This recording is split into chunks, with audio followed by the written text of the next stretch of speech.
अपनी जान को दुश्मन की जान कहते हैं। हम अपनी जान को दुश्मन की जान कहते हैं। मोहब्बत की इसी मिट्टी को हिंदुस्तान कहते हैं, हिंदुस्तान कहते हैं। जो दुनिया में सुनाई दे उसे खामोशी कहते हैं, जो आंखों में दिखाई दे उसे तूफान कहते हैं। जो ये दीवार का सुराग है साहब, जो ये दीवार का सुराग है, चाइना अमेरिका पाकिस्तान साजिशों का हिस्सा है, मगर हम इसे अपने घर का रोशनदान कहते हैं, रोशनदान कहते हैं। परम सम्मान निर्माण मंडल के सदस्य, उपाध्यक्ष, अध्यक्ष, मैं पूनम दिलीप हंकारे, पाठशाला का नाम जिला परिषद केंद्रीय प्राथमिक पाठशाला शेख राजूर। आज मैं आपको मेरा एक पात्र नाटक पेश करने जा रही हूँ। नाटक का नाम है मैं एक भारत देश की बेटी हूँ। देश मेरा जल रहा है, आग लगी है सीने में, देश मेरा जल रहा है, आग लगी है सीने में, हुक्म रासा व्यस्त है और खून गई का पीने में। तो राम मंदिर या बाबरी का मैं पक्ष नहीं लाई हूँ, राम मंदिर या बाबरी का मैं पक्ष नहीं लाई हूँ। घायल भारत चीख रहा है, चीख सुनाने आई हूँ, हाँ चीख सुनाने आई हूँ।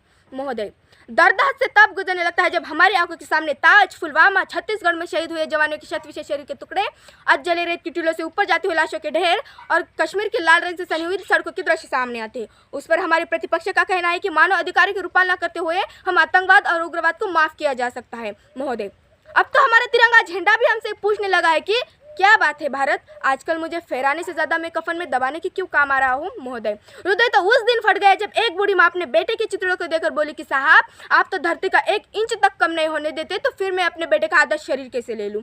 महोदय, इन मानव अधिकारों के कारण आतंकी के बगलों के नाखून हंसती है और शहीद हुए हमारे जवान के घर के आंगन की तुलसी रोती है। जब एक जवान शहीद होता है तो उनकी घर की विधवा की वेदना चीख चीख करे कहती है कि प्यार भी भरपूर गया, प्यार भी भरपूर गया, मान का सिंदूर गया, छोटी छोटी बेटियों की चोटियाँ चली गई।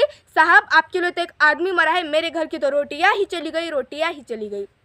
महोदय, किसी भी युद्ध को जीतने के लिए हम सबको पहल की ज़्यादा आवश्यकता है, क्योंकि इतिहास गवाह है कि पहल करने से बड़े बड़े युद्ध के परिणाम बदल दिए गए हैं। इन मानव अधिकारों के कारण हमारे भारत देश के जवान इस कदर तक बंधे हुए हैं कि वो अपनी ड्यूटी पर खड़े रहकर भी अपनी पहल करने से डरते हैं, क्योंकि वो जानते हैं कि उन्हें कटघरे में खड़े रहने का डर सता रहा होता है। वो ये जानते हैं कि उनके राइफल से निकलने वाली गोलियों को तय करना पड़े या ना पड़े वो किससे लगेगी, लेकिन हमारे राइफल से हर गोली को निर्णय लेना पड़ता है कि वो गोली किसी दोषी को लगे या ना लगे, परंतु किसी निर्दोष को नहीं लगनी चाहिए। यदि ऐसा हुआ तो ना ये समाज हमको छोड़ेगा, ना ही दिल का ताड़ बनाने वाली मीडिया हमको छोड़ेगी। महोदय, इन मानव अधिकारों के तले किसी भी जवान को दबाव में आकर कटघरे में छोड़ देना है कोई वीरता नहीं, एक आत्महत्या है। क्योंकि फूल को श्रृंगार दो ये मुमकिन नहीं, फूल को श्रृंगार दो ये मुमकिन नहीं, और एक वीर को झनका दो ये कोई वीरता नहीं। जो हाथ बांध दे सेना के, ऐसे मानव अधिकारों का पालन संभव नहीं, ऐसे मानव अधिकारों का पालन संभव नहीं। आज सत्यनिष्ठा पर चलते हुए भी हमारे भारत देश के जवान इस कदर तक है कि वो उन पत्थरबाजी और आतंकवादियों से नहीं डरते। बहुत गर्व की बात है। वो ये जानते हैं कि उनके राइफल से निकलने वाली अगर गोली टारगेट के हिट नहीं करेगी तो भी वो 4 से मिटक जाएगी। यदि यही स्पीच किसी निर्दोष को लग गया तो महोदय हमें अपनी नौकरी से हाथ तक धोना पड़ता है। हर जवान अपनी नौकरी बचाने की खातिर ये सोचता है कि चाहे सांप मरे या ना मरे, परंतु लाठी टूटनी नहीं चाहिए। यही हालत हमारे भारत देश पर हुआ है। चिरागों को हवाला में उछाला जा रहा है, हवा पे भी रोब डाला जा रहा है। चिरागों को हवाला में उछाला जा रहा है, हवा पे भी रोब डाला जा रहा है। अरे हम ही तो बुलंदी अंतरिक्ष सुरक्षा की, आज हमें ही नौकरी से निकाला जा रहा है, नौकरी से निकाला जा रहा है।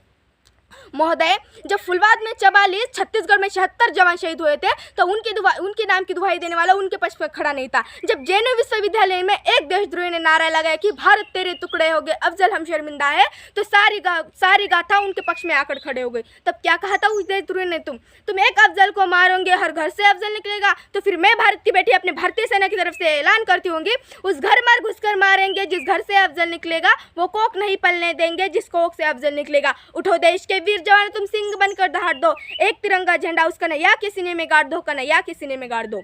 आज़ादी का असली महत्व वही समझ सकता है कि जिसने कभी गुलामी की हो।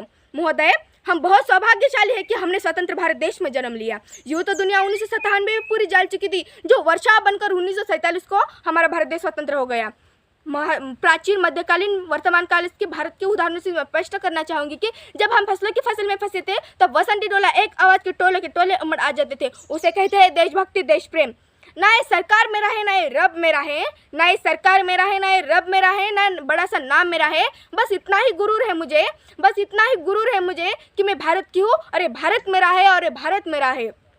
अभी भी हमारे भारत देश में एक बुराई नज़र आती है। कहा जाता है कि हमारा भारत देश बहुत लोकतंत्र वाला देश है कि जहाँ पर हिंदू पैदा होते हैं, मुसलमान पैदा होते हैं, इकाई पैदा होते हैं, लेकिन बदकिस्मती है कि वहाँ पर इंसान पैदा नहीं होते। वहाँ पर इंसान पैदा नहीं होते। मेरे ख्याल से तो ना हिंदू की ज़रूरत है, ना मुसलमान की ज़रूरत है, ना हिंदू की ज़रूरत है, ना मुसलमान की ज़रूरत है। एक राष्ट्रमान के लिए एक अच्छे और सच्चे इंसान की ज़रूरत है, एक अच्छे और सच्चे इंसान की ज़रूरत है। और मैं अंतिम में इतना ही कहना चाहूँगी कि मेरा भारत देश महान था, महान है, महान रहेगा। मेरा भारत देश महान था, महान है, महान रहेगा। होगा हौसला बुलंद तो एक दिन पाकिस्तान भी जय हिंद कहेगा, पाकिस्तान ही जय हिंद कहेगा। पाकिस्तान ही क्यों, सारा जहाँ जय हिंद कहेगा, सारा जहाँ जय हिंद कहेगा। जय हिंद, जय भारत, धन्यवाद।